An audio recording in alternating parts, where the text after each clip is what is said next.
રાજકોટ જિલ્લામાં ઓક્ટોબર માસમાં થયેલ કમોસમી વરસાદથી ધોરાજી, જેતપુર, લોધિકા, જસદણ, ઉપલેટા, ગોંડલ અને વિછિયા તાલુકાની અંદર મોટા નુકસાન થયેલ ખેતીને નુકસાન થયેલ છે. આ માટે 71 ટીમની રચના કરવામાં આવી છે. દરેક ગ્રામ સેવકને 8 થી 10 ગામોની જવાબદારી સોંપવામાં આવી છે અને દરેક તાલુકાની અંદર વિસ્તરણ અધિકારી આ તમામ ગ્રામ સેવકો દ્વારા કરવામાં આવેલ કામગીરીનું મોનિટરિંગ કરશે. ગ્રામ સેવકે સ્થળ વિઝિટ કરવાની રહેશે અને કૃષિ પ્રગતિ એપ ઉપર જે સર્વે કર્યું છે એનો ડેટા અપલોડ કરવાનો રહેશે.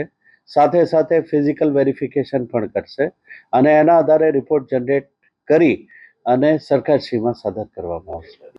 અંદાજિત 71 ટીમની રચના કરવામાં આવી છે અને એના કારણે 10 દિવસમાં આ કામગીરી પૂર્ણ થઈ જશે. દિવાળી પછી જ આપણે છેલ્લા 3 દિવસની અંદર ધોરાજીમાં 26 ટોટલ 3 દિવસમાં, જેતપુરમાં 23, લોધિકા 22, જસદણ 20, ઉપલેટા 18, ગોંડલ 16 અને વિછિયા 13 વરસાદ પડ્યો છે.